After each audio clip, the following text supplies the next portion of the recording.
Hello and welcome to Culture Illiterate, a podcast where four friends overthink comic book movies. I am one of your hosts, Jake. I want to get a pet tarantula named Reginald, but somebody doesn't want to because they don't appreciate and want my happiness. You know who you are. With me are my friends and fellow co-hosts. I am Jason, and I forgot. I had a fun fact, but I forgot it.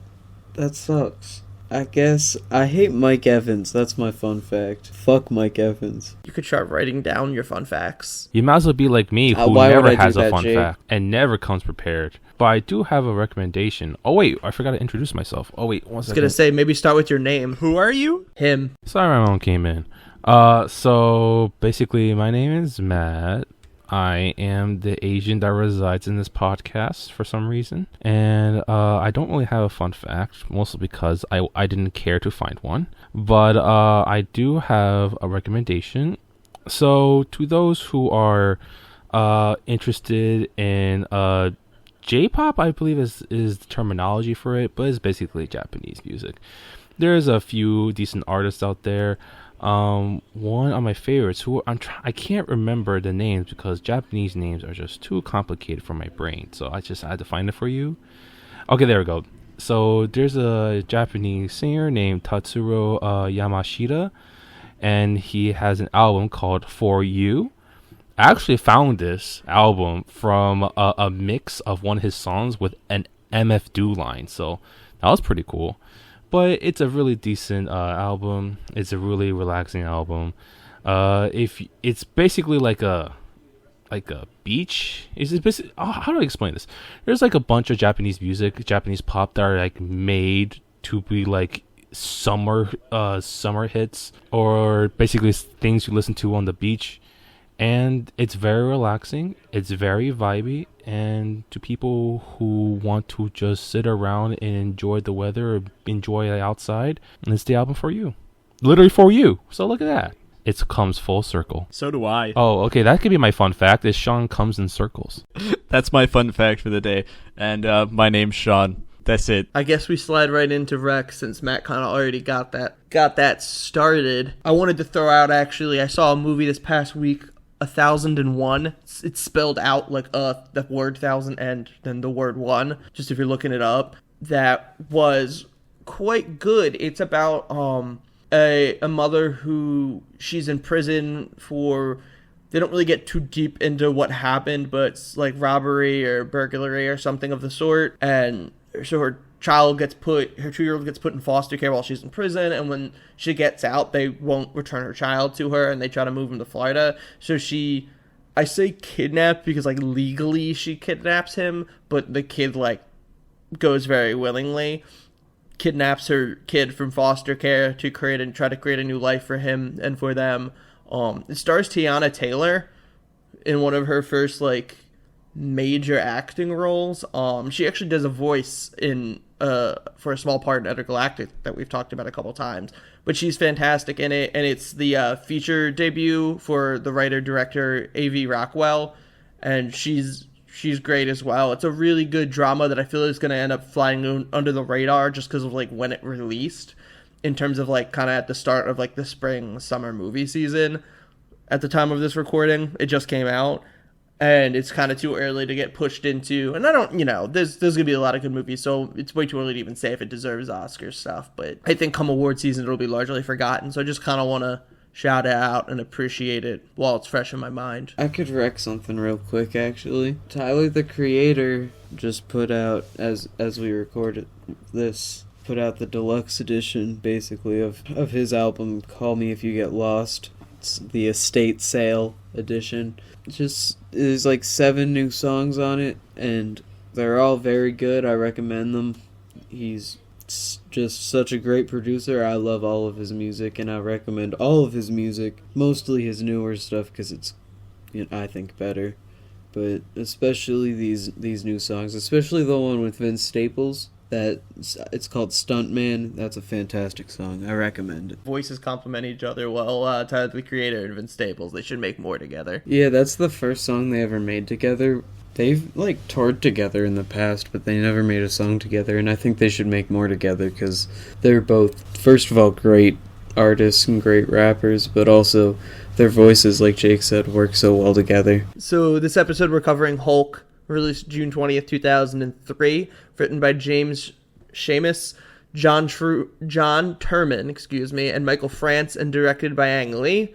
Ang Lee, director of Crouching Tiger, Hidden Dragon, Brokeback Mountain, great director, Oscar winner, and it's shot by Frederick Elms. And I also didn't realize this as I was writing the outline until I saw his name pop up in the credits, but the score is actually done by music legend and comic book movie veteran Danny Elfman, which I just think is funny because he's done so much comic book work. I had no idea he did this movie. And it stars Eric Bana as Bruce Banner / the Hulk, though I guess he doesn't really play the Hulk necessarily. Jennifer Connelly as Betty Ross, Sam Elliott as General Thaddeus Thunderbolt Ross, Josh Lucas as Talbot, and Nick Nolte as David Banner, Bruce's biological father. So, had you all seen this movie in at least any memorable way that you recall before watching for this episode? I had not seen it. I think years ago as a child I attempted to watch it once and fell asleep early on into the movie. And Christ, that almost happened again as I was watching it for the podcast. Well, I definitely saw it as a child because occasionally while I'm doing my business as an adult, I'll occasionally have memories of this green man that walks around. And it ends up those memories are of this movie. I didn't really necessarily have any strong feelings about this movie. I have seen it as a child, and it didn't really stick out to me in my childhood. Only like a few scenes, because since I was a pretty small child at that time, I remember a scene in which the dog was being ripped apart, and that was memorable, and that was it, because I felt bad for the dog. I'm pretty sure I saw this movie as a kid, but I think most of my interaction with it has been people making fun of it online well after the fact, and that's where I've seen it the most. Understandably so. Interesting. I watched this when I was like a child. I remember hearing about a Hulk movie existing and my dad being like, "Hey, it's not good." And I watched it, and I don't remember anything from that viewing, other than like I could have told you that there was scenes in a desert, and that Bruce had he was scared as a kid. And then I watched it a few years ago, and I liked it better than I would have guessed. But this movie definitely has an interesting reputation.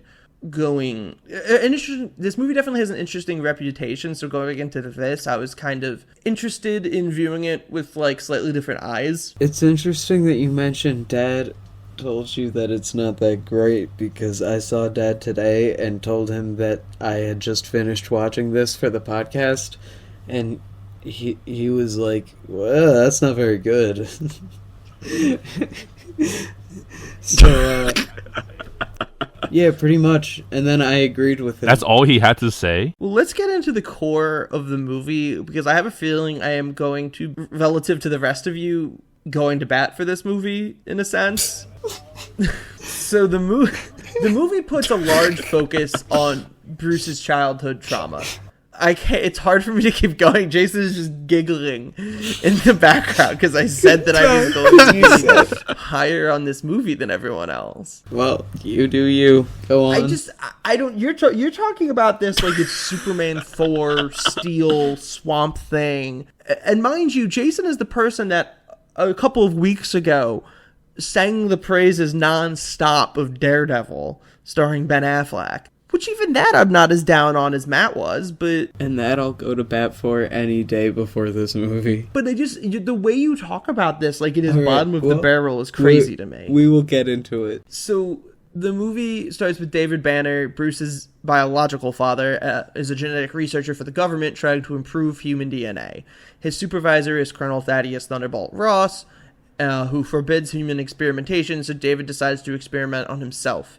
His wife Edith then gives birth to their son Bruce, and David realizes that Bruce has inherited his mutant DNA and attempts to find a cure, but that involves then experimenting on his son Bruce. After discovering his experiments, Ross shuts down David's research, but David rigs the desert's gamma reactor the desert base's gamma reactor to explode as revenge. Believing he is dangerous, David tries to kill Bruce, but accidentally murders Edith when she gets between them. The trauma makes Bruce suppress his early childhood memories, doesn't really remember anything. He's before like year 5, he was about 4 at the time. Ross arrests and sends David to a mental hospital and basically stages his death publicly and puts the 4-year-old Bruce into foster care. Mrs. Krenzler adopts him, and Bruce assumes her surname is Bruce Kenzler, growing up believing his birth parents are both dead. So the movie, right off the bat, goes heavy into Bruce's childhood trauma, something that subsequent Hulk adaptations, whether it be, I know Norton and Ruffalo's are technically playing the same version, but Norton and Ruffalo both largely ignore going forward, and something that is pretty important to the character. So for me, to an extent, it starts off on the right foot of cutting out the things that Bruce witnessed as a child and went through as a child. Those are just as important to him becoming the Hulk as the gamma reactor exploding that we'll get to. And I think the way that like the MCU and also a lot of like animated adaptations have removed that from being like mentioned is like if you took out the Wayne Parent murder or the murder of Uncle Ben from those stories. It's just weird to me. So for my money, while the movie starts off rather slow, I was really glad to see how much time they spend on the impact that these events have on Bruce. Yeah, I actually thought the movie started off okay. That's interesting, because I found it really took a while to get going, actually, for the most part. Yeah, it absolutely did. It was very slow. But I will say that I think the storytelling in the beginning was better than the storytelling at any other point in the film. Interesting. Okay. I can see what you're saying. I think it's slightly less. I don't want to go into the visual choices just yet because I think I want to get a little further in so we can kind of talk more direct examples. But I definitely feel like the almost montage through but still long flashback sequence is a lot more... it's going to be less controversial the way it's shot. Yeah, I mean, like, I think this is just... I can, from the start, get into the one, like, what I think is, like, one of my biggest problems with the movie is it's so goddamn slow. I think it does... I think, at the very least, I appreciate them going a lot more into Bruce's backstory and, you know, his parents and everything, but it really likes to take its time doing all of it, and it's kind of frustrating a little bit. Well, the thing is that, like, I usually don't really mind a slow burn in my movies. The problem is that they usually must have a really good payoff, and I'm not just gonna say, like, the payoff in this movie is, like, dreadfully awful, but it's definitely not worth the wait, especially when like the action scenes feel just as slow as like the talking scenes. Like there's no like fast paceness. How do I explain? I don't know how to say it, but there's no like fast paced feeling or like exciting feeling when the action scenes do happen. Like he said, I don't mind a movie being slow to get somewhere as long as when it gets there it's worth it. I don't feel like this makes it worth it. I don't want to get too much into my thoughts of the later parts specifically, but I will say that. And also, I do think that what they did early in the movie was done well. I think they told his origin in a good way. I think it was executed well. But it was also very long and very slow and right at the front of the movie. And that makes it a little bit, you know, it kind of makes it drag a little bit. I'm actually going to, if you don't mind, speed through the next paragraph or two, just because I feel like we're beating around the bush a lot. So I want to provide that context, and then we can really get into the kind of nitty-gritty of what is so slow about it, and as well as we have to talk about the visual choices that Ang Lee makes. 30 years later, Bruce is a brilliant scientist working at Berkeley Lab with his girlfriend and Ross's estranged daughter, Betty Ross. Representing the private research company Athia, and the shady Glenn Talbot becomes interested in the scientist's nanomeds research to create regenerating soldiers for the military-industrial complex. David reappears as a janitor in the lab building to infiltrate Bruce's life. The now General Ross investigates, becoming concerned for Betty's safety around Bruce. Bruce saves a colleague named Harper from an accident with the malfunctioning gamma sphere. Bruce wakes in the hospital bed and tells Betty he feels better than ever, but Betty cannot fathom how he survived since the nanomeds have killed everyone else. Unknown to them, the radiation merged with Bruce's already altered DNA from David's childhood experiments. Later, David meets Bruce, revealing their relationship and hinting at Bruce's mutation. He later uses samples of Bruce's DNA for animal experimentation. Bruce's increasing rage from the tensions around him activates his gamma-radiated DNA, and he becomes the Hulk, destroying the lab. Betty finds Bruce unconscious in his home the next day, barely remembering anything from the previous night. Ross then arrives later to question Bruce before Betty locates David to investigate him. After hours of interrogation, Ross seizes the lab and places Bruce under house arrest. David calls Bruce that night, revealing he has mutated his 3 dogs and sicked them on Betty, enraging him. Bemoaning the lab's destruction, Talbot attacks Bruce, who then transforms, injuring Talbot and Ross's military police. The Hulk finds Betty at her forced cabin and saves her from the dogs before changing back. So what do you guys want to talk about first? Because I think there's a lot of moving parts here and a lot that does need to be discussed thoroughly. Well, let's say that everything that Jake just covered right there took so long in the movie. Oh god, yes, it took so long to get through that. I was thinking when Jake's going through it, I was like, wow, that's 2 paragraphs. But do you want to hear I have the numbers written down for how long it took for this. Go for it. Just for context. I want to know. The first glimpse of Hulk, I do want to know. Just after the transformation where he saves the person from the explosion, he first appears as the Hulk just kind of in the shadows and you barely see him, is just over 32 minutes into the movie.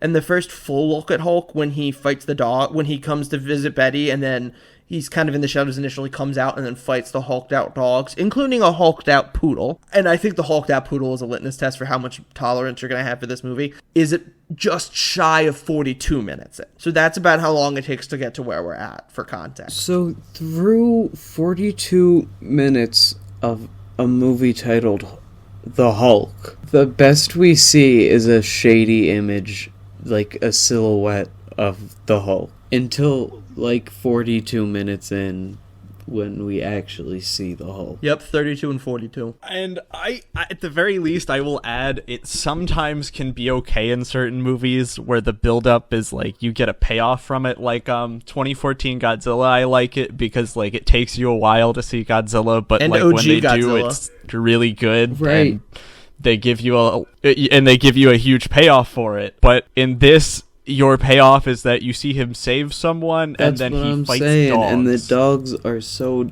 lame. And like that's just what his dad mutated his dogs. I want to transition. My worst possible thing with this movie is the visual style. Oh my God. So, and it's not what you think. So like I don't actually dislike the idea of the transitions they use, which is like, to preface, the transitions they use are very like comic booky panels where they like minimize certain scenes and then have them play up in certain sections of the screen.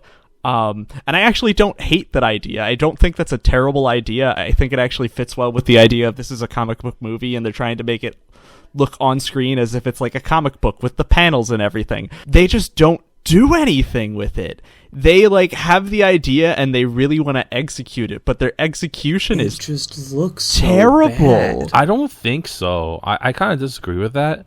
Not to say it's good though. I'm not gonna say that.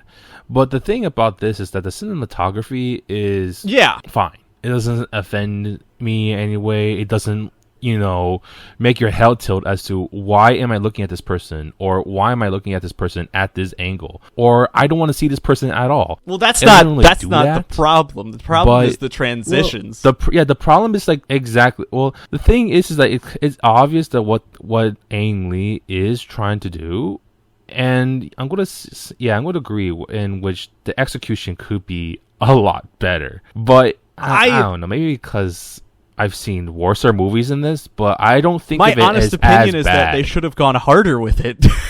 I think that they don't take it to the degree that they should have. Instead, he makes it these black little outlines and minimizes the screen like it's some sort of like web image that he's like dragging down and putting in the corner, and that's fine and dandy, but I think they should have gone hard with it and made it look more like a comic book, because instead it just looks like you're showing different scenes at the same time, and it looks so awkward. Well, this is what happens when you get Ang Lee, who is like a drama director. He directs dramas. I mean, yeah, he directed Crouching Tiger, Hidden Dragon, but that's not what he usually does. He does a lot of dramas, and then you make him make a Hulk movie? Like, here's my stance on the transitions in the visual style. It's going for a comic booky look, right? Which I appreciate, and I think that that's a good attempt, right? That being said, it doesn't capture my attention in each frame, and it doesn't look dramatic. It just looks like the Parks and Recreation intro, where it's just like brightly lit parts of a town or people doing things boxed into things, and that like it. If you watch this movie and then watch the Parks and Rec intro, and I swear to God, you'll know exactly what I mean. I mean, it's not even just that. It's not even just the panels. And the weird, it's also like the crossfade. The weird screen wipes. There's a lot of fading in this movie, and especially when it gave me the feeling of the opening of Drake and Josh. Thinking of like a 2000s Disney children's sitcom, because it was also like the lighting was so bright at times that like it just felt like that kind of light, like Zack and Cody type of lighting. It wasn't good. No. Well, like what it reminded me of was how elementary schoolers think like what good PowerPoints look like, so they just put in a bunch of transitions in. It looks like and Windows fades Movie for their Maker. facts and their slides. It's not like one part of it like there's nothing that like each part of it like has its own purpose serving me in the screen. Like it just looks like they're just showing me a bunch of things at the same time, and none of it really matters. That's how I felt. I don't know. The most obvious thing, which was already talked about a lot by all three of you, is the comic book paneling. And sometimes it's visualized with like black bars forming like a 3, 2, or 4 panel layout on screen, the way you have white space and your traditional comic book paneling that you think of when you think of comic books, especially old school comics. And then sometimes, as Sean mentioned, it's like almost like an overlay. Like if you have like I have the guy, I'm looking at notes on my phone right now, and the guys are on Skype in the corner, and it looks like that. How you have like a little video playing. And I totally see what Sean's saying about it. Almost looks like there's a couple of things going on at once. For me, it works surprisingly well in that I think when you do a really non-traditional look like that, there's a concern of where does the eye go? But I thought the motion that they used because it doesn't just like cut to there being panels, the panels kind of slide in, which yes, potentially looks a little bit like PowerPointy, but I thought it made it very clear where your eye should be guided in a very similar way that good paneling in a comic book does, and I really appreciated that.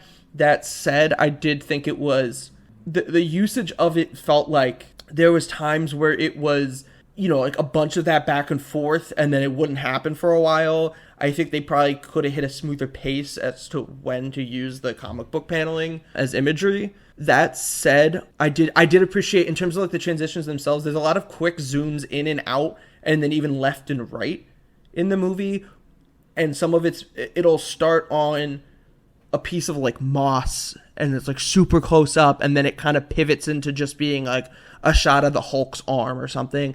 And I really liked whenever they did that, or they do it a couple times with like a frog eye, and then it becomes something else, because I felt like the movie in general is going for this. I mean, Hulk is such a like physically large character and a large presence, both literally and figuratively, but it all comes down to just like the tiniest of elements, like DNA. So I thought that was a really strong visualization. I don't know. I just thought the way that they made everything looked so corny. It looked of its time, and not in a good way. It definitely looks of its time. Here's the thing. It's hard to take that point from you seriously when you like Daredevil. Daredevil is of its time in But- a better way. I think it's much more fun to watch Daredevil Daredevil's than this. accidentally a period piece. It didn't mean to be, but it became a period piece. Daredevil's a period piece, and this is just I outdated. respect what MTV Jason's saying, because I commercial, think that's what it is. the stuff that's done by that Ang Lee, as well as Frederick Elms, the cinematographer, doing this is going to be polarizing, and because they make such bold choices. I really respect the fact, though, and I hope that Jason, even if the choices don't work, that this was at a time where like the comic book movie subgenre didn't have an identity, and they went in and said, we want to try to be the ones to craft a new visual identity. Like the way that Halloween 1979 defined the way slashers and horror as a whole are visualized, they came in and said, how can we take superhero comic book movies and do that? And obviously a lot of almost nothing that they did carried on in future comic book movies, but I really respect a director and a cinematographer and anybody involved coming in and saying, we don't want to just pump out the same thing we have. This just feels like there's passion in it, for better or worse. And I really like that. And I do think as a result, there is a lot of striking imagery in this movie. I'll get into more examples, like specific examples later.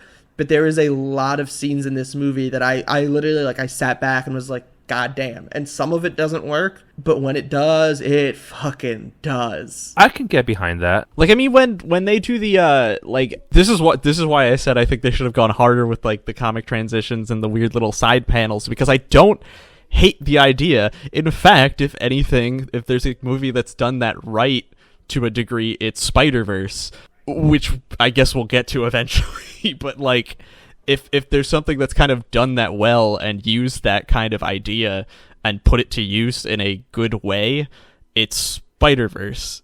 I think that this could work in a live action thing, and I think if they stylized it better, it could have really been like a really solid idea and a really solid choice. For me, it's just the execution where it lacks. I completely respect that they were trying to do something of their own in the movie. I just still think it's really bad. One more thing visually is, because I know at least one of you brought up lighting. That was me. I think there's a couple moments. I think in general, I think all the like humans, like the physical bodies are lit well, and I think there was a couple instances of the lighting being good when Hulk is in the shadows the first like 2 times when he first appears and when he visits Betty.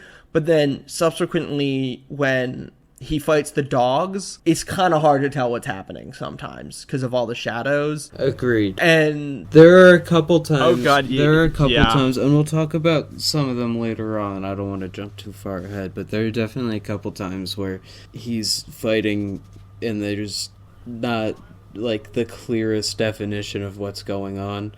I feel It's and it's just like, I mean, the Hulk is kind of meant to be like a big visual spectacle, I feel, so that's kind of taken away in certain scenes. Like Jake mentioned, the him fighting the dogs was just kind of like, I didn't see much of it, I feel. Yeah, I liked that they hid him in the shadows in the beginning, and I thought they did that stuff really well. But as soon as it starts getting to like him fighting the dogs and things like that, it feels more like they're not trying to like make things. I assume this is more execution-wise and not the actual situation itself, because I feel like to some degree these visuals weren't terrible for their time. Maybe not great, but not terrible. But like a lot of it feels like once you get to the fight with the dogs that they're really trying to like hide things that just wouldn't have looked well behind, you know, a darker image so that you can't really see the glaring mistakes. I actually like them having him in the shadows. Like, I like the idea of keeping something hidden or like shrouded in some way as to like have a bigger reveal later on. But I just feel like, one, the reveal isn't that great. I don't think the Hulk looks that good in this movie, whether that be because of the times or what else. But so be it. And I just think that there's certain times where once we get the reveal of him, I wish we saw it better. You know what I mean? Like when he's fighting the dogs, I wish we could have seen that better, since at that point we have the reveal of the Hulk. Well, for me, I don't think the Hulk looked that bad, because he okay, so we've been exposed to some really bad like CGI characters here and there, and then we are definitely going to see some even worse ones later on, especially when we get to movies like Catwoman. But I don't think Ang Lee's Hulk is that bad. I think it looks okay, especially considering the times, because nothing past like I would say maybe like 2010 has really aged that well, especially in the age of CGI. It's not like unbearable to look at. There are some like nice textures here and there. The problem, and this goes for not just the Hulk but for other movies during the time as well, is that the characters don't feel like they belong. Goes back to the lighting problem that Sean and Jason mentioned before. Like, he is so brightly lit at times, and then he's so poorly lit at times, to the point where he doesn't look like he belongs. And he's but that's bright green. That's the thing, though. Yeah, I was gonna say is that like it's more due to the times than I would say. I'm not gonna really blame the movie makers, especially like the VFX artists who created the Hulk. Then we're just going to say like the technology at the time just wasn't really there. I agree with you, Matt. I think a lot of it is the lighting. I also agree with you, Jason, that like I really think it's a bad combination of one, the lighting is just not good. It never looks like the Hulk is a real physical object in the movie a lot of the time, and especially with like the sound design for a lot of sections. Like there's a later part that we'll get to in the desert where I just cannot feel like the Hulk is an actual physical thing that is there in that desert. It just doesn't feel like he's an object that is there.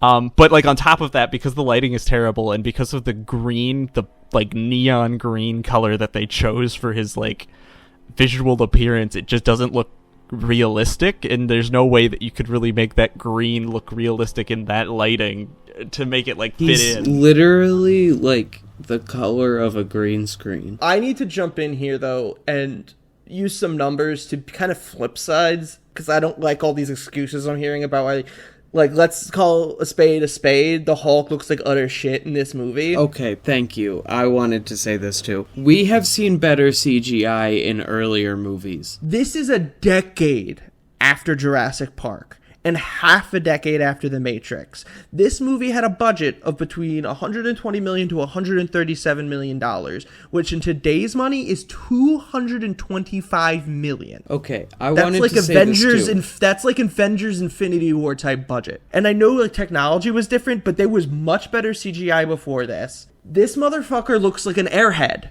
He looks like a green airhead. He is rubbery. He looks like so the bright. goddamn Kool-Aid man. He looks like a piece His of shit. skin is so smooth. Listen, His skin is so goddamn smooth. I do agree that the lighting is the predicament, but this is a model. That's on the VFX department. I think the lighting is quite good in all the human being characters. VFX needs to figure out how to light the model to make it look more real. And I understand there's some degree of limitation here, but if you can't do it, you shouldn't do it, for one thing. And I've seen, on a budget like this, they should absolutely have been able to do better in 2003, because I've seen better in 1993. And I don't, like, and in the end, you can sit there, to me, like, spoilers for my least favorite thing, that's my least favorite thing. It downright pulls me out of this movie. It is so fucking bad, how bad Hulk looks. Devastatingly terrible. Yeah, I don't think it's fair to compare it to Jurassic Park. I don't think it's fair. Not because Okay, what about the Matrix? your points are not valid, but the point is, it's just like CGI was a great thing in Jurassic Park, and still it looks well today. But at the same time, it's the ones directed by Steven Spielberg too. They didn't use it constantly. It and wasn't. This is directed by Ang Lee, and this is Well, no, you what I'm can't trying to say throw out a is- director excuse when you have a goat that directed this movie. Well, then I'm just going to use this other point then. CGI wasn't the main spectacle of Jurassic Park, and when it was very... Here's the thing. It was very, very dark. Like, the Tyrannosaurus Rex scene. It was very dark, and it was only lit by the lightning. And then some, like, shadows, like, some lights, like, moving moonlight here and there. But they do a good well of hiding its deficiencies, and a lot of times, especially in, like, the closer scenes, they use puppets. And even in like the Tyrannosaurus Rex scene, which I mentioned before, they also use puppets. So it's not just CGI; it's blending elements together. Matt, couldn't they have done all of those things in this? Every single thing you're saying they could have done. You see, all you're doing, you're supporting our point because there's nothing they did in 93 that they couldn't have done in 03. Yeah, I guess that's a good point then. It's just dog shit.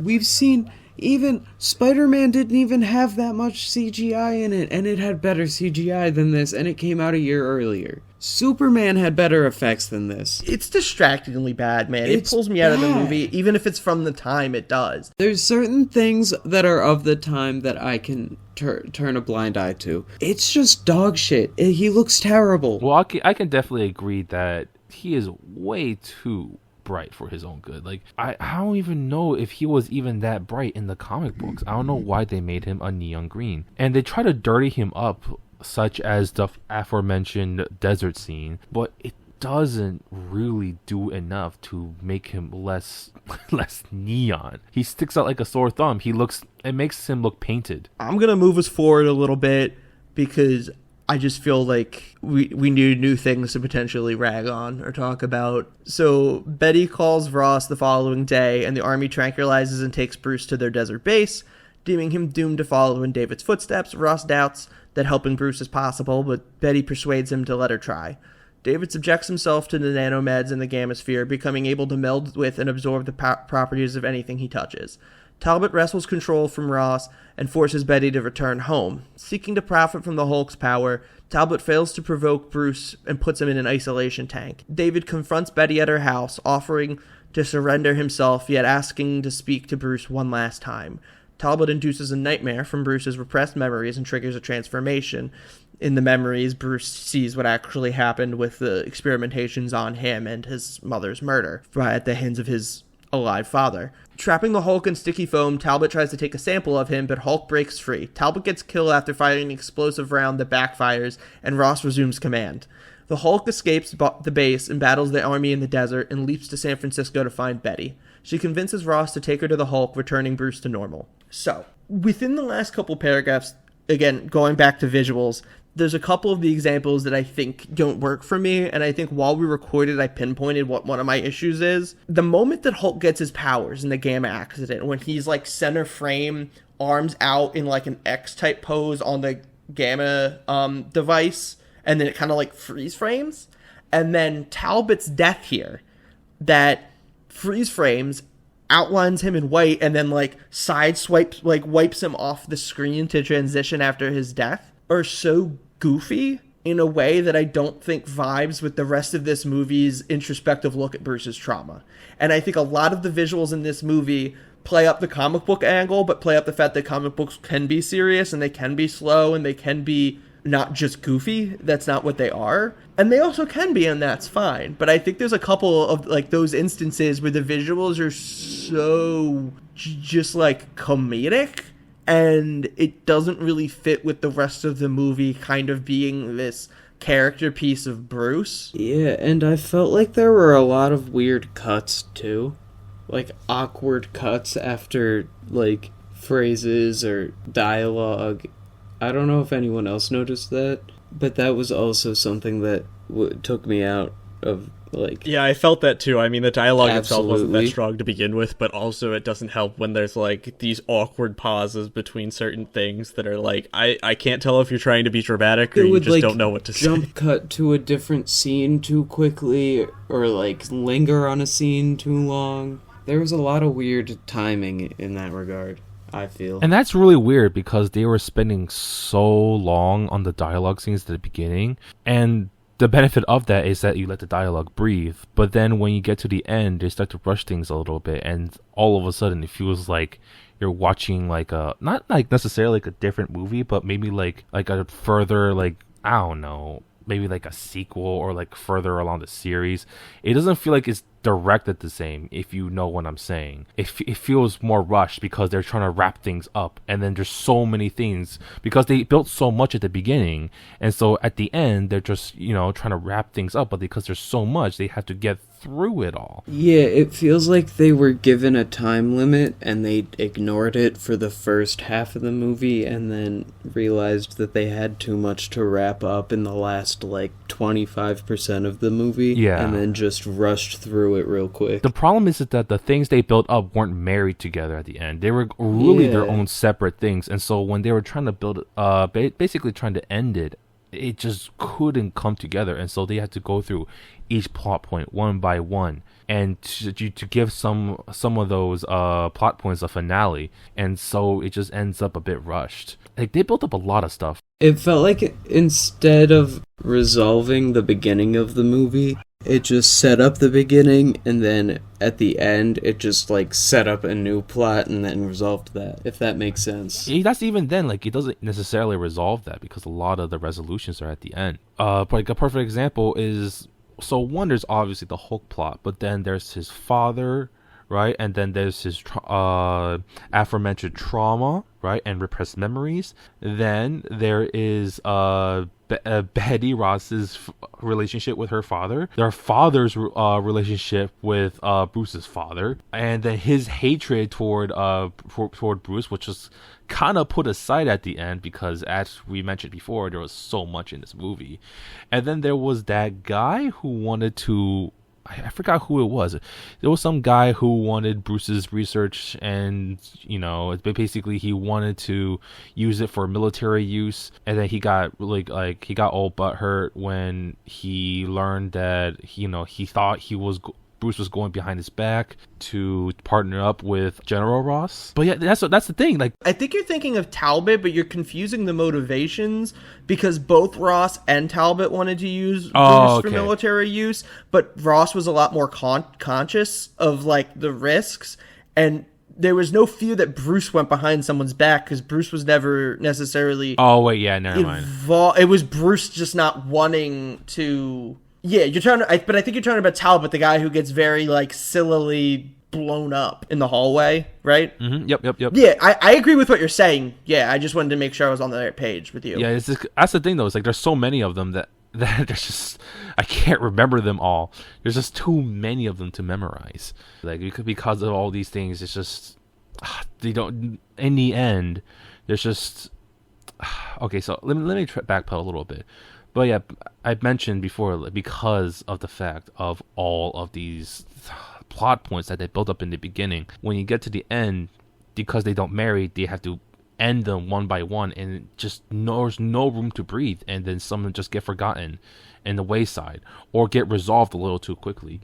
And so, yeah, like, it's kind of disappointing, because not everything they built up at the beginning was bad. It's just that they just don't give it the finale it deserves, because there's just too many of them. I like that you bring that up, actually, because obviously we spent, and I think reasonably so, spent most of our time talking about the visual aspects of this movie, but in terms of the written aspects, you're right. I think that sums it up well, that they don't marry in the end, and it does make it feel that, like, bit of a slow start does make it feel like it was less worth it, because they don't come together, and some stuff kind of gets lost by the wayside. And I think the stuff that they do hit home with, they do a good job wrapping up.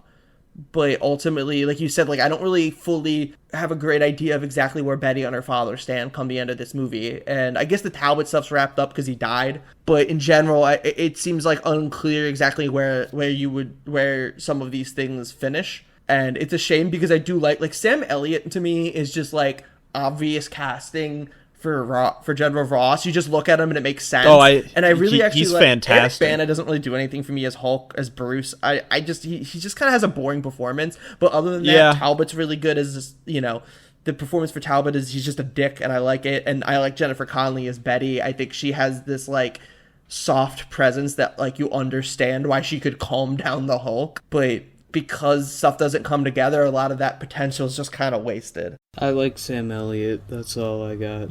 I'm happy that I'm not alone in. I didn't think any of the performances were good aside from Sam Elliott. I'm not gonna lie. I had heard so many things going into this, and I hadn't seen this movie in a while. I had heard so many things that people see it as, like, a cult classic, that, like, there are people who actually like this movie. It didn't get terrible reviews when it came out, and I went into it and I finished it, and I was like, how like it was so hard to get through this in one sitting. I had to go through multiple sittings. I also did it in multiple sittings. I feel bad that this is the movie that I had to do that for and not the other ones, because I'm gonna say this, it's not the worst movie we've seen so far, but it's one of the hardest to watch. It's not one of the worst. It's just hard to watch. Well, the thing about it is just like, for me, yeah, the reason why I was able to go through it was because I set my expectations so low that when I watched it, I was surprised that it wasn't goddamn awful. But it definitely isn't good. My expectations were low and they were not met. Like, I was expecting to like absolutely hate this movie, and maybe because of that, and now that I have my expectations more set because I have actually watched horrible, god-awful movies because I've been on this stupid podcast. Listen, Steel was a much worse movie, but I enjoyed watching it more than I enjoyed watching this. Hard disagree. What's the thing about this movie is that it's just not a lot to talk about. Because even with movies like Steel, there is a lot to talk about. Because we can hate it for everything about it. I don't know about that, Matt. I feel like there's a lot to talk about. Yeah, we're having a strong conversation because it's just this how movie like sucks. it's not even just sucks. It's just so inoffensive in so It's many so ways. bad. Like it No, doesn't it's so bad. like. I don't think it's bad because we've seen actual bad movies. This one is just like it's not bad, but it's just doesn't go as far as it needs to. It like tries to dip its toes in like drama. It tries to dip its toes in action. It tries to dip its toes in like comic books, but it doesn't, like Sean said, it doesn't go far enough to basically accomplish any of those things. Like, it's literally like a master of none situation, except for it's kind of sucks at everything too. I'm kind of baffled by Matt's take on this, just because like Sean said, this movie's kind of garnered this reputation. If it got like mixed leaning positive reviews when it came out, but from critics, didn't get good reception from audiences, but over time it's kind of had this regrown appreciation, and it's become this very like love it or hate it thing, to the point of like, if you go on Letterboxd, it has a 2.4 out of 5, which is not good. It's like, well, if you look at the reviews, it's like 4.5 stars, 1 star, 4.5 stars, 1 star. And I just think it's funny because I feel much more warmly to this movie than Jason does, but at the same time, I kind of agree with almost everything Jason said. So I don't see it as like as inoffensive, like Matt said, or in the middle. I think it's so idiosyncratic that you're gonna walk away with an appreciation for it, or you're gonna walk away hating it. And I think it's also possible that God, it was such a piece of shit. It's grown on a lot of people, including me, and that's an element too, I think. But I just, for me, this movie's like anything but boring. Listen, well, okay, not boring. Actually, there's chunks of the movie that are boring. Oh, it's very boring. This movie's anything but empty. Yeah, okay, that's a good way to put it, because this movie definitely isn't empty. Everything's going on, and so I wasn't like, looking for a rope in the chair while I was looking at it. But I was, as I said in the definitely group like chat, I was all-time Matt quote. Well, if we want to off Jason, we know what to do. But I don't know. Like, when I was watching this movie, I was just kind of just looking at it, and I didn't have the visceral reaction as watching like Steel or Daredevil. I didn't really have like the highs of watching like the first Joel Schumacher Batman movie. I'm like, oh, this is much better than I remember. But it was just none of those feelings. And yet I wasn't bored, because there was always something going on. Like, we talked about how the pace is slow, and the result of that is that there are some boring scenes, but it moves fast enough to where I don't want to kill myself. So that's where I am at this movie. It's just like, it's not like the most horrible thing in the world, but it's not anything good about it. Like, I can understand all the bad exactly, like, but at the same time, like, I don't feel that way about this movie. I can't feel that way about this movie, even if I agree with everything you say. Is because I just didn't feel that way when I was looking at it, even though I understand the criticism. Oh my god! Listen, this movie was fucking I swear to God, I tried to watch it last night. It was boring the shit out of me, so I watched South Park instead. I watched the rest of it today, and I hated every second of it. And I'm telling you, this movie is dreadful. I cannot fathom why. I respect all opinions. If you like this movie, enjoy it, do your thing. Nothing but love. That being said, I cannot fathom enjoying this movie. So I want to move us towards the last paragraph of plot, but two things to bring up first, just because we haven't really touched on them yet, and they feel important, is one, we talked about a lot of the cast earlier in this like chunk of conversation, but we actually didn't bring up Nick Nolte as the villain, as David Banner. He was so bad. Really, I think Raggedy Nick Nolte is just kind of freaky looking, so I liked him. And I remember when I watched this movie as a kid, I always like, why they give him like the powers of Absorbing Man and Zax, and I was always like, why not just use those villains? But I've actually grown to really like the use of David Banner as the villain, because to me, like, that trauma is what creates the Hulk, both literally in the experimentation sense, human experimentation sense, and then figuratively in the repressed memories of what he does to Bruce through everything. So I felt like defeating his father and moving past that is the natural step and the first step to get him into like the next part of his life. And obviously there's no sequel, but I feel like him seeing what he's like post everything that happens with his father would have been interesting. So I really like the choice, because I just think it's such a personal villain. And if you had just thrown in a comic book villain to be like government stooge that fights Bruce. Well, that's the thing. It's just like, I actually did like the plot point of like Bruce and his father and how they butt heads. It was one of the more interesting aspects of the movie.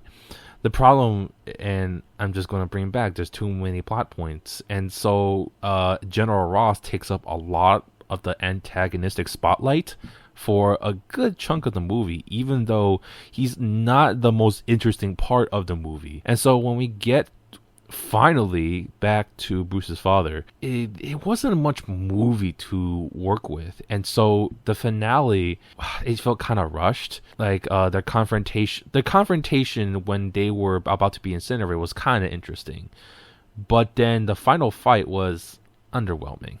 It was underwhelming. The powers that Brian Banner had were very interesting, of how, like, you know, because he can absorb all the powers. Oh, David Banner? Oh, what the fuck? Why does this say Brian Banner? I'm never trusting Google again. So basically, when David Banner was fighting, oh my god, he's sorry, I laughed a little bit because he's just listed as father in IMDb. I saw that. Yeah. That's so fucking funny. And Brian Banner is the name of the dad in the comics. Shush. But I was justifying you. Okay, well, thank you. Now shush.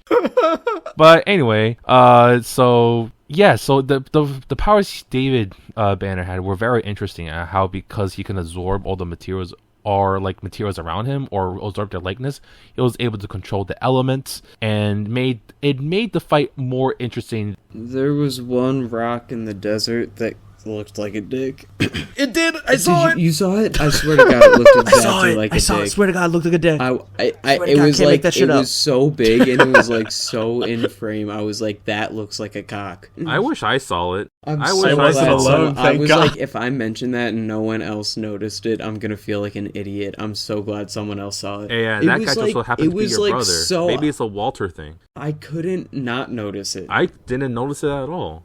Well, it is me speaking, so okay, never mind. I saw it. Well, I'll just say, it's in terms of the fight itself. I mean, Hulk smashing the military in the desert is like pretty essential to the character, so I'm glad it's there. That said, it's just kind of fine.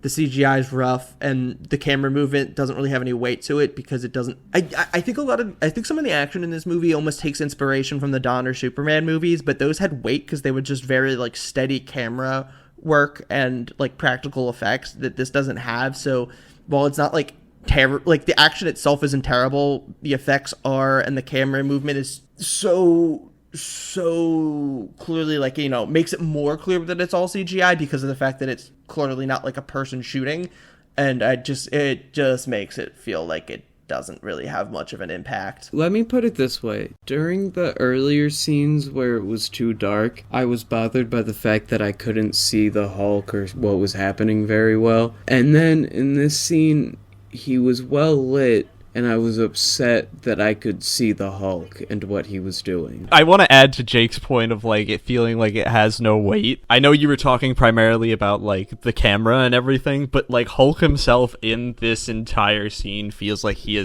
just doesn't physically have weight. He jumps from place to place and into sand, and it doesn't feel like he's, like, falling into the sand. It just feels like he's landing on, like, some And there's weird... no consistency to, like, his jumping. Sometimes it looks like he'll just barely make it to one rock, and then the next time he'll jump, like, twice the distance, no problem. Oh, God, yeah. The one thing that I know we're not here yet, but this is just one thing I do want to point out that is still Hulk fighting with the military, but when they take him up into, like, above the atmosphere and on the plane, and he drops down into the water, it was the worst looking thing I've seen in a while. One, it looked like they had overlaid a splash on the water, and it didn't look like it was the actual water itself making the splash, but on top of that, it was such a small splash for something so big falling from such a high height. You mean something falling from atmospheric height? Yeah, falling from outside of the atmosphere. And think about how dense that boy is. And that motherfucker barely splat.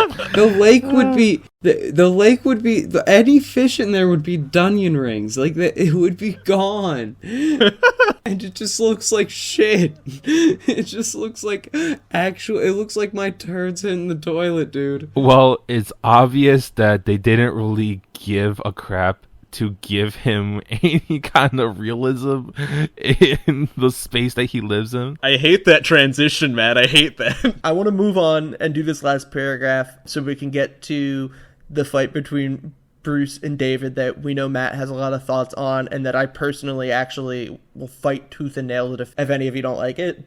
Bruce and David talk at a base in the city while Ross watches, threatening to incinerate them.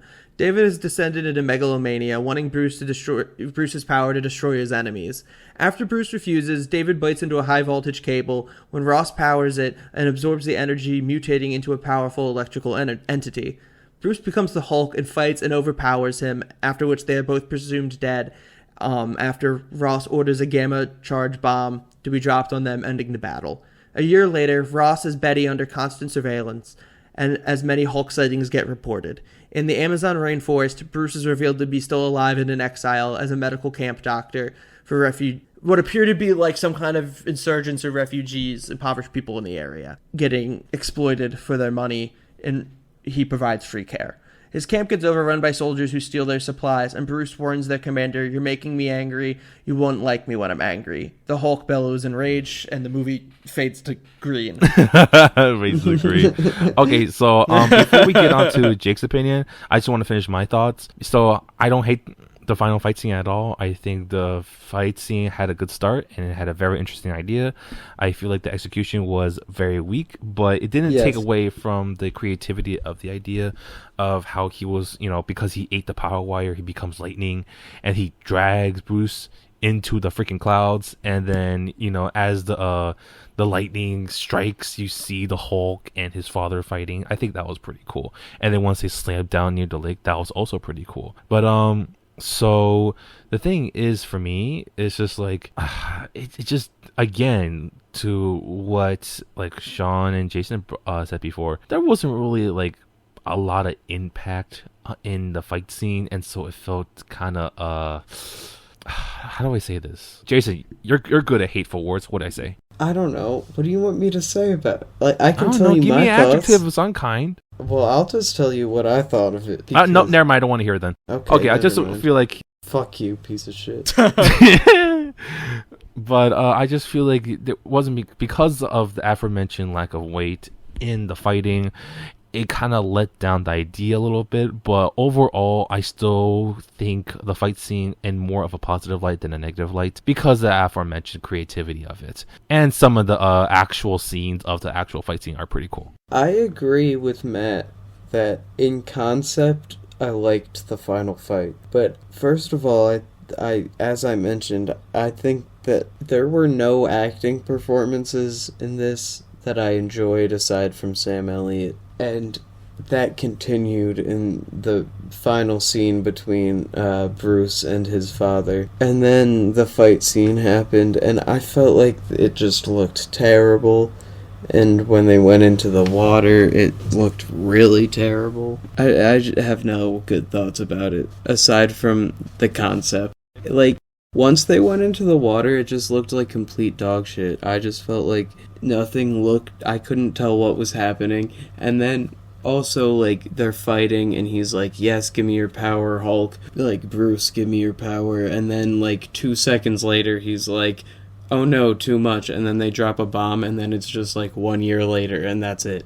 Like, it's so, it is the most abrupt, dumb, bullshit type of, like, ending I've seen. It's really, really bad. Yeah, it's not good. It's terrible. I don't like it at all. I think, and I'm not exaggerating my own opinion at all here, the final fight between Hulk and David is, without a close second, the most breathtakingly beautiful final fight in any superhero movie I have ever seen. I cannot take you seriously ever again. Yeah, Jake, I don't hate this fight scene. In some aspects I like it, but I can't imagine how it compares to other superhero fight scenes. Like I like the idea of how it starts and what it should be, but it looks like shit. Well, I even like some of the actual execution of the fight scene. Bad. I like some of the actual parts of the fight scene. The highlight to me comes relatively early in the fight, in the clouds, when Bruce and David are fighting inside of clouds, and as lightning strikes, you can see the fight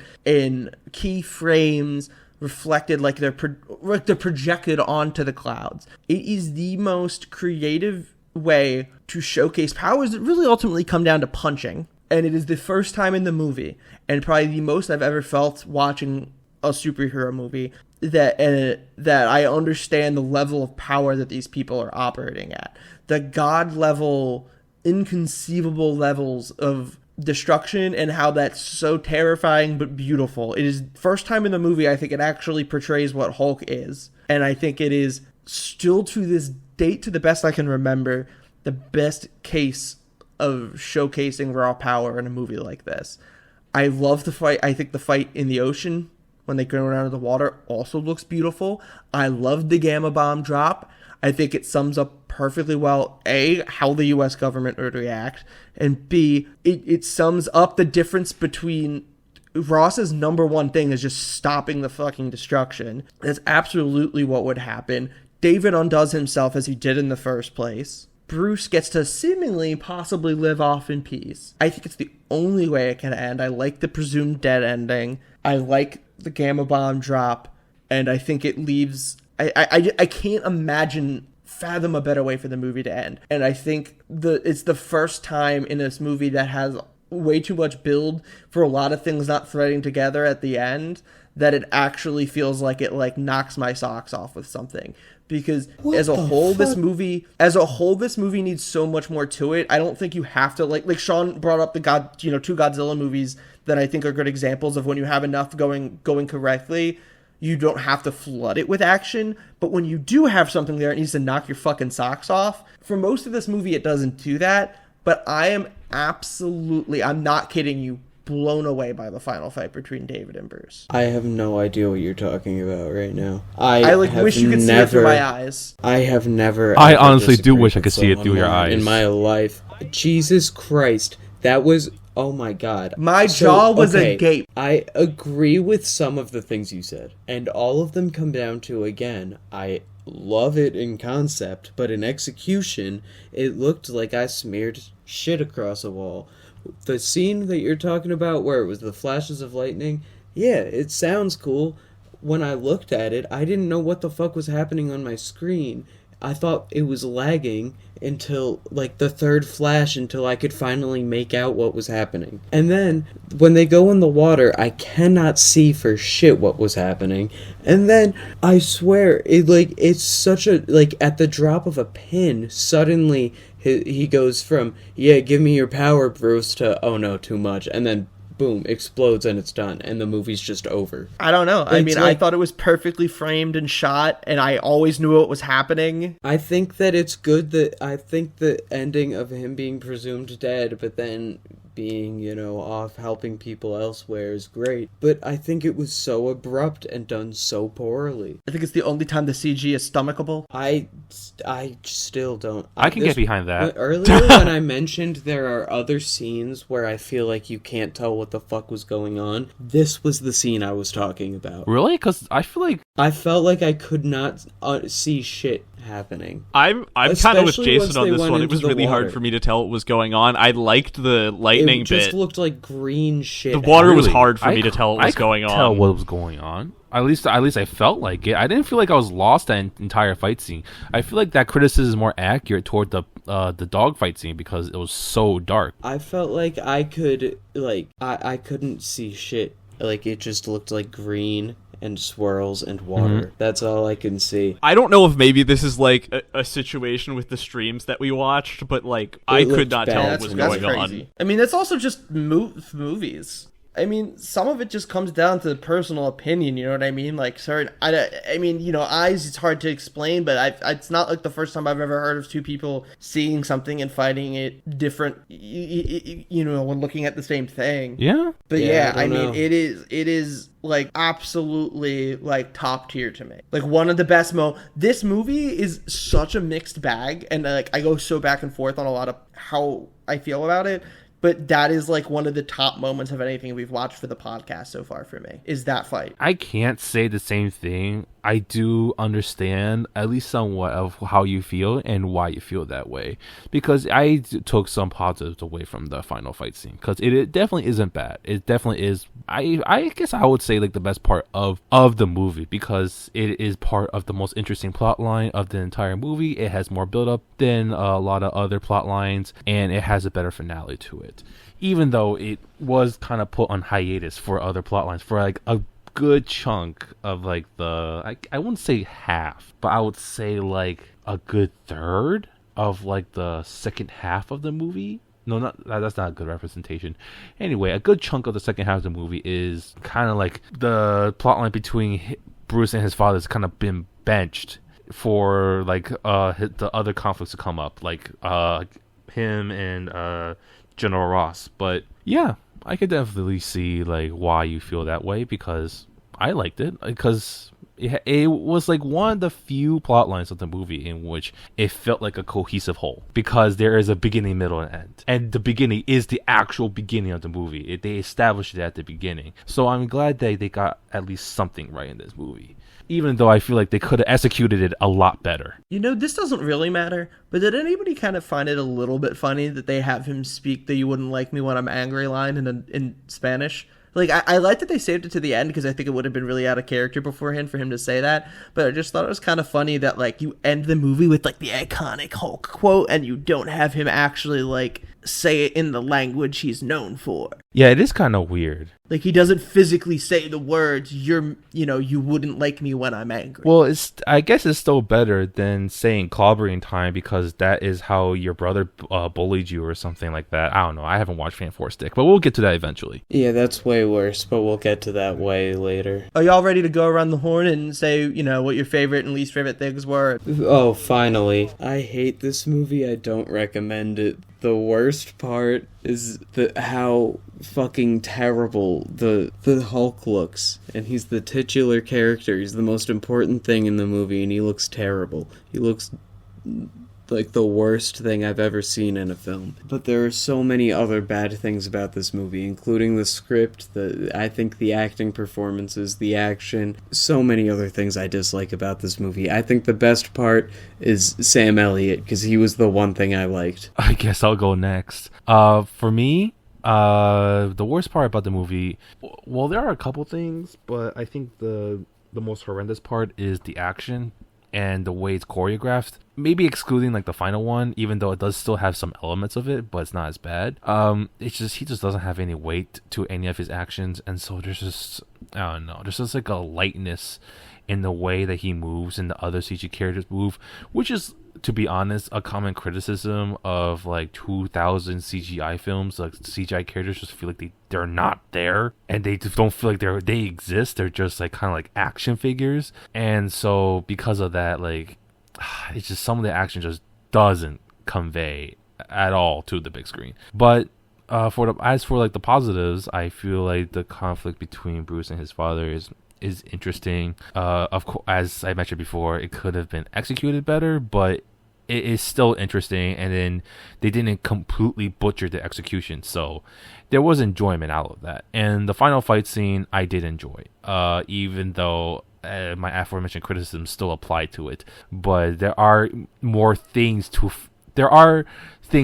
it that I can like forgive it, rather than just like how do I say this? So unlike the fight scene with the dogs, there are positive aspects to the final fight between Bruce and his father that I can forgive it for, because there are good things about it. But in the end, it's tough for me. I don't know whether to recommend it or not. I would just say, like, from what you hear from us talking about it, us discussing about it, to just form your own opinion. Because for me, I didn't necessarily hate it. I didn't really love it either, but because of that, I just can't really give like a solid yes or no. It's just not as straightforward as that, at least for me. Yeah, I kind of am in the same boat as the previous two boys. I think my least favorite part is the visuals. I think my most egregious thing is the fact that they chose such a neon green for Hulk's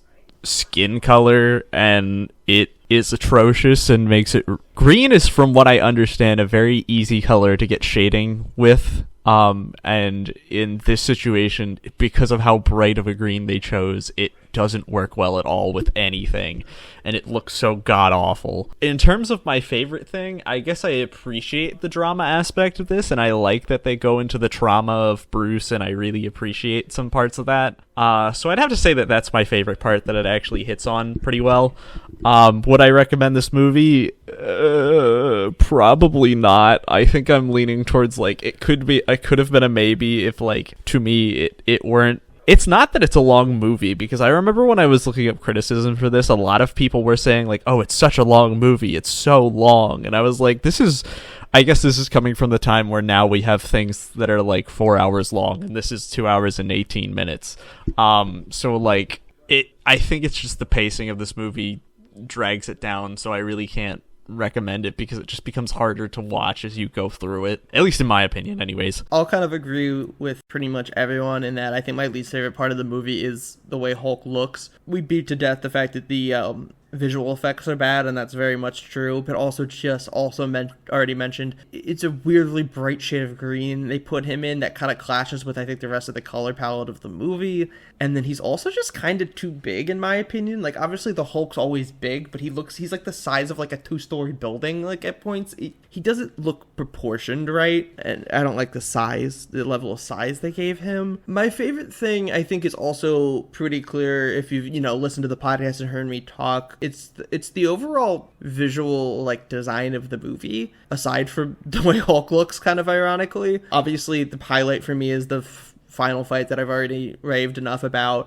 but there's also so much other great imagery in the movie. There's like a slanted shot of them when they're taking Bruce down into the underground base in the desert. There's like a shot of he's moving down from like top left of your screen to bottom right, and then it pans out to the point of it's just this downward elevator is just a thin line, and on the other sides of it is just pure black. That was something that really wowed me, as well as the imagery of the plot description doesn't really go into it, but you actually find out that, like, Betty was on the base when this whole explosion that from Bruce's childhood happened. So there's this, like, that ties them together very intrinsically with that experience from their childhoods. But there's a scene when they first return there to this, like, laid out just ghost town of a former desert base that had been blown up, which is already kind of a jarring visual. But when Betty's sitting in the swings and he's just right beside her now as adults, that really struck me as well. And then there's a scene with Bruce where he's before his nightmare that Talbot induces, where he, like, wipes the fog off a mirror and the Hulk's there and just pulls him through. And that actually happens right before he crashes into the ocean. My mistake. But I just think it is such a feast to look at, and it's the type of thing that like this would never happen for a million reasons, but I wish you could get like a remastered version of this movie with updated visual effects on the Hulk in particular and see what it really looks like then, because I think Ang Lee like directs the shit out of this movie. As far as recommendation goes, I mean, like, yeah, it's clearly a mixed bag. Jason hated this. I was a little more positive, but I got a lot of issues, as do, you know, Matt and Sean. And I would say, like, kind of playing off of what Matt said, if you've listened to this podcast before and you're wondering whether or not to watch this movie, and there's, like, one of us that you've particularly, like, vibed with in terms of taste, you know, listen to them. But for myself, I went into this started this recording thinking I probably was going to lean no, but honestly, I think I'd recommend it. I just think in this day and age, it's really refreshing just to see an auteur with complete control over a superhero movie, because that just doesn't happen. Oh, by the way, really good Stan Lee and Lou Ferrigno cameo at their security guards, but I just thought it was cool that they snuck Lou Ferrigno, the Hulk from the 80s, in. But anyway, yeah, it's definitely a mixed bag, but for me, it leans positive just because it's so interesting to like physically look at. So on that note, thank you to ALO VFX, ALO VFX on Twitter for our artwork. You can follow me for any other controversial movie opinions on Letterboxd, Jake Walter 98. Jason, you can follow for some music. I made the intro-outro music of the podcast. You can follow me on Twitter at _UpsidesPA, on Instagram at @TheUpsidesPA, and my SoundCloud is The Upsides. I'll be putting out some new music hopefully soon, working on some stuff. It'll be out whenever I put it out. If you're interested in continuing to check out podcasts, you can follow us at illiterate_pod for Twitter and Instagram. Reach us at culturalliteratepod@gmail.com for any comments or questions. All episodes are on the Culture Illiterate podcast channel on YouTube. And if there wasn't enough action in this movie for y'all, you'll definitely get your fair dose, because next week we're covering The Punisher, the 2004 version starring Thomas Jane, the first widely theatrically released interpretation of that character. Please listen in a couple weeks when we talk about that.